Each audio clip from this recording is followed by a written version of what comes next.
Hello दोस्तों, good morning, good afternoon, good evening and very good morning. आप जब देखें ये तब के लिए है। आज हम लोग का टॉपिक रहेगा आवेशन का इलेक्ट्रॉन सिद्धांत, इलेक्ट्रॉन थ्योरी ऑफ इलेक्ट्रिफिकेशन। दोस्तों, आधुनिक मतानुसार, मीन्स आधुनिक मतलब होता है जो इस समय के, आधुनिक मतानुसार प्रत्येक पदार्थ अत्यंत सूक्ष्म कणों से मिलकर के बना होता है। आधुनिक मतानुसार प्रत्येक पदार्थ अत्यंत सूक्ष्म कणों से मिलकर के बना होता है, जिन्हें हम परमाणु कहते हैं, जिन्हें परमाणु कहा जाता है। ठीक, और परमाणु का जो आकार होता है वो 10⁻⁻10 मीटर की कोटि का होता है। 10⁻10 मीटर का मतलब होता है एक एंगस्ट्रॉम। एक एंगस्ट्रॉम में नोट डाउन कर लीजिएगा कि एक एंगस्ट्रॉम बराबर होता है, एक एंगस्ट्रॉम बराबर 10⁻10 मीटर। ये आपके न्यूमेरिकल्स में बहुत ज़्यादा काम आता है। तो परमाणु का आकार जो होता है हमारा 10⁻10 मीटर की कोटि का होता है, तथा ये 3 प्रकार के मूल कणों से मिलकर के बना होता है। देखिए, जब आपसे परीक्षा में ये पूछेगा कि आप आवेशन के इलेक्ट्रॉन सिद्धांत को समझाइए, या परीक्षा में आपसे ये पूछेगा कि आप आवेशन के इलेक्ट्रॉन सिद्धांत के ऊपर प्रकाश डालिए, या परीक्षा में ये प्रश्न पूछ सकता है कि आवेशन के इलेक्ट्रॉन सिद्धांत से क्या तात्पर्य है, तब आप तुरंत लिखेंगे कि आधुनिक मतानुसार प्रत्येक पदार्थ जो होता है, प्रत्येक पदार्थ अत्यंत सूक्ष्म कणों से मिलकर के बना होता है। प्रत्येक पदार्थ अत्यंत सूक्ष्म कणों से मिलकर के बना होता है, जिन्हें हम परमाणु कहते हैं। ठीक, परमाणु की जो कोटि होती है, परमाणु का आकार की जो कोटि होती है वो 10⁻10 मीटर की कोटि की होती है। 10⁻10 मीटर का मतलब होता है कि एक एंगस्ट्रॉम की कोटि का होता है। और कोई भी जो परमाणु होता है वो 3 प्रकार के मूल कणों से मिलकर के बना होता है। 3 प्रकार के मूल होते हैं। पहला होता है इलेक्ट्रॉन, दूसरा प्रोटॉन, तीसरा होता है न्यूट्रॉन। ठीक, परमाणु में जो है इलेक्ट्रॉन ये नाभिक के चारों तरफ घूमते रहते हैं। परमाणु में जो इलेक्ट्रॉन वो नाभिक के चारों तरफ घूमते रहते हैं, जबकि जो प्रोटॉन और न्यूट्रॉन होते हैं यह नाभिक के भीतर उपस्थित होते हैं। अगर हम रफ की तरह से दर्शाएं तो ये हमारे सेल होते हैं। पहला तो ये नाभिक है, इसके चारों तरफ सेल होते हैं। इसको हम कक्षा 11 वाले वीडियो में आपको जरूर डीप से बता देंगे। तो जो कक्षा 9 में भी आप लोग पढ़े ही होंगे। तो देखिए, जो नाभिक होता है, नाभिक के अंदर प्रोटॉन और न्यूट्रॉन उपस्थित होते हैं, तथा नाभिक के बाहर इलेक्ट्रॉन वृत्ताकार कक्षाओं में गति करता रहता है। इस प्रकार से इलेक्ट्रॉन वृत्ताकार कक्षाओं में गति करता रहता है। तो किसी भी परमाणु में 3 मूल कण होते हैं, जिन्हें हम इलेक्ट्रॉन, प्रोटॉन तथा न्यूट्रॉन कहते हैं। चूंकि हम आवेशन का सिद्धांत पढ़ रहे हैं, इसलिए हमें इनके ऊपर आवेश कितना होता है ये जानना बहुत जरूरी होता है। जैसा कि हम सभी जानते हैं कि इलेक्ट्रॉन जो होता है वो ऋण आवेशित कण होता है, जिसपे आवेश 1.6 × 10⁻19 कूलम का होता है। जी हाँ, जो इलेक्ट्रॉन पे आवेश होता है वह इलेक्ट्रॉन का आवेश 1.6 × 10⁻19 कूलम होता है, तथा प्रोटॉन का भी सेम होता है। मीन्स प्रोटॉन का भी 1.6 × 10⁻19 कूलम ही आवेश होता है। बस फर्क सिर्फ इतना होता है कि इलेक्ट्रॉन पे जो आवेश होता है ऋणावेश होता है, और प्रोटॉन पे जो आवेश होता है वो धनावेश होता है। द्रव्यमान की बात की जाए तो इलेक्ट्रॉन का द्रव्यमान 9.1093 × 10⁻31 किलोग्राम होता है, जबकि प्रोटॉन का जो द्रव्यमान होता है वह 1.6726 × 10⁻27 किलोग्राम का होता है। जबकि अगर हम न्यूट्रॉन की बात करें तो न्यूट्रॉन जो होता है वो निरावेशित होता है, अर्थात इस पे आवेश कुछ नहीं होता है, अर्थात ये शून्य होता है, न्यूट्रल होता है, इस पे आवेश ही नहीं होता है। और इसका द्रव्यमान जो होता है लगभग प्रोटॉन के बराबर 1.6749 × 10⁻27 किलोग्राम होता है। अब देखिए, इस थियरी का तात्पर्य क्या है, मतलब इसकी जो हमने लिखा कि आवेशन का इलेक्ट्रॉन सिद्धांत, इसका तात्पर्य क्या है, इसका मतलब क्या है। तो आवेशन का इलेक्ट्रॉन सिद्धांत का सीधा मतलब है कि किसी भी तत्व पे या किसी भी परमाणु पे, किसी भी तत्व पे अगर धनावेश आता है तो किस कारण से आता है, ऋणावेश आता है तो किस कारण से आता है। तो अगर किसी परमाणु से हम क्या करें कि कुछ एक या अन्य इलेक्ट्रॉन को निकाल देते हैं, ध्यान दीजिएगा, किसी तत्व या परमाणु से एक या अन्य, एक या और अधिक, कितने भी अगर हम उसमें से इलेक्ट्रॉन को निकाल देते हैं तो उस पर परिणामी धनावेश आ जाता है। जी हाँ, अगर एक इलेक्ट्रॉन निकाला जाएगा तो उस पर 1 प्लस चार्ज, 2 इलेक्ट्रॉन निकाला जाएगा तो 2 प्लस चार्ज, 3 इलेक्ट्रॉन निकाला जाएगा तो 3 प्लस चार्ज आ जाएंगे। वैसे ही अगर हम बाहर से कहीं से किसी तत्व या परमाणु में अगर एक इलेक्ट्रॉन डालते हैं या एक और अधिक इलेक्ट्रॉन डालते हैं तो उस पर परिणामी ऋणावेश आ जाता है। जैसे अगर हम एक इलेक्ट्रॉन किसी तत्व को दे रहे हैं तो उसमें जो है अगर एक इलेक्ट्रॉन दिया जा रहा है तो उस पर एक ऋण आयन, अगर 2 इलेक्ट्रॉन दिया जा रहा है तो 2 ऋण आयन, ऐसे ही उस पर ऋण आयन आते रहते हैं। तो इस थियरी का मूल मतलब अगर कह सकते हैं कि इस थियरी का मतलब क्या था, कि इस थियरी को देने का मतलब ये था कि किसी तत्व पे आवेश या निरावेश, किसी तत्व पे आवेशन का मूल कारण इलेक्ट्रॉन होता है, प्रोटॉन नहीं।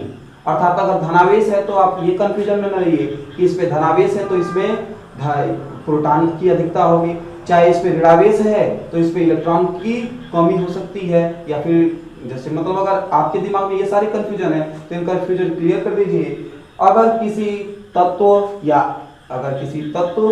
या परमाणु पे मतलब ऋणायन है तो इसका मतलब होता है कि उस पे इलेक्ट्रॉन की अधिकता है, और अगर किसी तत्व पे धनायन है इसका मतलब है वहां पे इलेक्ट्रॉन की कमी है। ठीक, तो यही जो अगर थियरी बस पूछी जाए, एक लाइन में पूछा जाएगा तो सीधे, अगर छोटे 1 नंबर में या 2 नंबर में 2 नंबर में पूछा जाएगा तो ये पूरा हम लिख देंगे। देखिए स्क्रीनशॉट आप ले लीजिएगा इसका। अगर हमसे 2 नंबर में पूछता है क्वेश्चन तो हम ये पूरा लिख लेंगे। अगर हमसे 1 नंबर में क्वेश्चन पूछा जाता है तो हम सीधे सीधे कह देंगे कि आवेशन के इलेक्ट्रॉन सिद्धांत का तात्पर्य यह था कि किसी भी तत्व या परमाणु पे धनायन होने का तात्पर्य है कि इलेक्ट्रॉन की कमी, और ऋणायन होने का तात्पर्य है कि इलेक्ट्रॉन की अधिकता।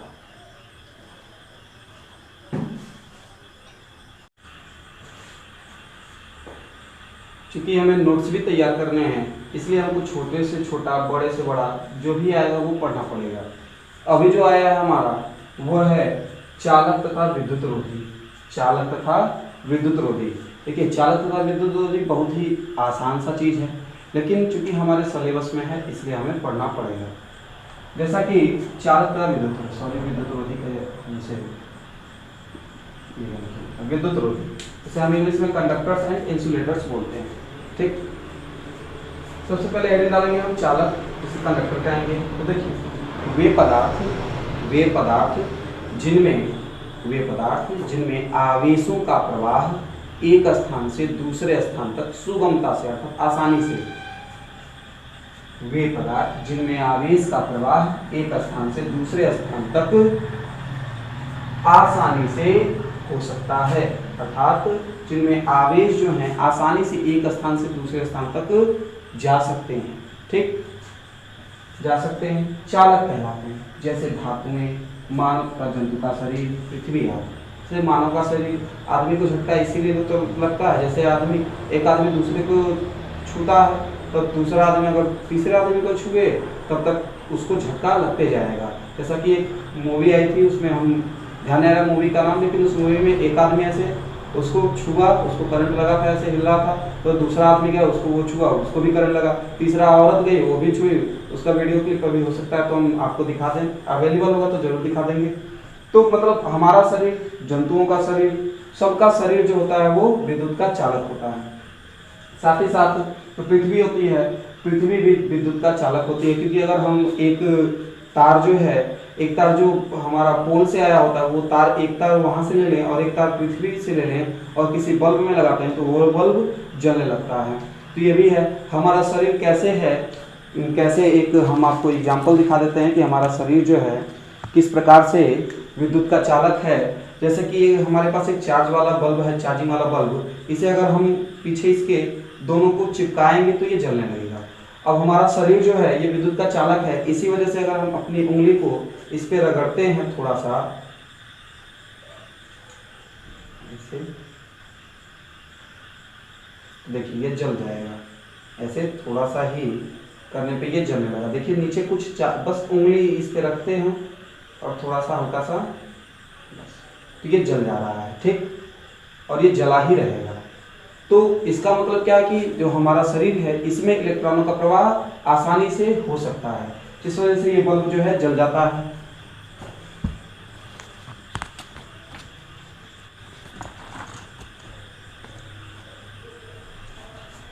देखिए इसके बाद हमने लिखा है चालक के गुण।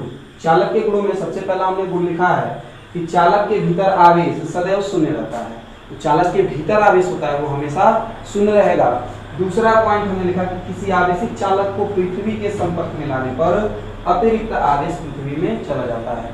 जैसे आप लोगों ने घरों में देखा होगा कि 3 तार की वायरिंग होती है, या फिर फ्रिज के प्लग में कोई भी हैवी चीज आती है तो उसमें हम 3 प्लग देखते हैं कि उसमें प्लग में 3 खुटियां होती हैं। एक ऊपर वाली खुटी ज्यादा मोटी होती है जिसका जो संपर्क होता है सीधे पृथ्वी से करा दिया जाता है, ताकि अगर प्रेस में, फ्रिज में या किसी भी चीज में अगर जो है विद्युत अधिक आ रहा है, आवेश अधिक आ जाता है, तो तुरंत ही वो पूरा अतिरिक्त आवेश को वो तार पृथ्वी में भेज दे। तो इसी वजह से मतलब उसको जोड़ा गया रहता है। तो हमने लिखा किसी आवेशित चालक को पृथ्वी के संपर्क में लाने पर उसका अतिरिक्त आवेश जो उसके ऊपर एक्स्ट्रा चार्जेस होते हैं वो पृथ्वी में चले जाते हैं, मतलब उसके अतिरिक्त आवेश पृथ्वी में चले जाते हैं। अगली हेडिंग है हमारी विद्युत रोधी। विद्युत रोधी मतलब होता है इंसुलेटर्स। तो वे पदार्थ जिनमें आवेश का प्रवाह एक स्थान से दूसरे स्थान तक नहीं होता है। तो वे पदार्थ जैसे ये प्लास्टिक है, इसमें अगर इधर से एक तार लगा दें और इधर से एक तार लगा दें, तो देखिए एक चालक का अच्छा एग्जाम्पल ग्रेफाइट भूल गया हूँ। पेंसिल का नोक पे इधर से लगा दें और इधर से, तो वो चालक का काम करती है। वैसे ही प्लास्टिक और चालक होती है, अगर इधर से एक तार जोड़े और इधर से एक तार जोड़े तो बीच में आवेश खत्म, कोई काम का नहीं रहेगा। तो हमने लिखा कि वे पदार्थ जिनमें आवेश का प्रवाह एक स्थान से दूसरे स्थान तक नहीं होता है विद्युत रोधी अथवा अचालक कहलाते हैं। जैसे प्लास्टिक, कागज, रेशम आदि। प्लास्टिक मीन्स ये कागज आप लोगों को पता ही है, रेशम भी पता ही है। शुद्ध जल भी विद्युत का चालन नहीं करता है, शुद्ध जल। इसके बाद से आते हैं हम विद्युत रोधी के गुण पे। इसके इंग्लिश दोनों का लिखते हैं प्रॉपर्टीज ऑफ कंडक्टर्स, सेमीकंडक्टर नहीं, सेमीकंडक्टर आगे हम लोग पढ़ेंगे। Properties of conductors, properties of insulators. तो देखिए प्रॉपर्टीज ऑफ इंसुलेटर्स में किसी विद्युत रोधी, देखिए फर्स्ट है हमारा किसी विद्युत रोधी पदार्थ के किसी भाग को दिया गया, मींस किसी विद्युत रोधी पदार्थ के किसी भी भाग को दिया गया पूरा का पूरा आवेश अर्थात संपूर्ण आवेश उसी भाग में सीमित रह जाता है। जबकि दूसरा पॉइंट है कि विद्युत रोधी पदार्थ में आवेश उसके भीतर अथवा पृष्ठ कहीं पर भी रह सकता है। तो ऐसे ही अभी देखिए, अभी जो है हमारी ये दूसरी क्लास है, अगला क्लास जो होगा उसमें हम लोग प्रेरण द्वारा आवेशन पढ़ेंगे। आवेशन की कौन कौन सी विधियां होती हैं, घर्षण द्वारा आवेशन पढ़ेंगे, तो कितने प्रकार से हम आवेशन कर सकते हैं, इन सभी प्रकारों को हम अगले वीडियो में पढ़ेंगे। तो आशा करते हैं आप लोग को वीडियो जरूर पसंद आई होगी। पसंद आया हो तो लाइक जरूर कर दें, और अगर चैनल पे नए हो तो चैनल को सब्सक्राइब कर लें। नोटिफिकेशन अगर आपको चाहिए होगा तो बेल आइकन को प्रेस कर दीजिए। नहीं चाहिए हो, आप रेगुलर यूट्यूब यूज करते हो तो बेल आइकन प्रेस नहीं करिएगा। लेकिन अगर आप चैनल पर नए हो तो चैनल को सब्सक्राइब जरूर करें, क्योंकि हमने पहली वीडियो में बताया था यहाँ पे हम आपको पूरी की पूरी कोर्स जो है कंप्लीटली बिल्कुल फ्री में पढ़ाएंगे। जबकि हमारे 1000 सब्सक्राइबर होने के बाद हम आपको PDF भी फ्री में अवेलेबल करा देंगे। Thank you, good night.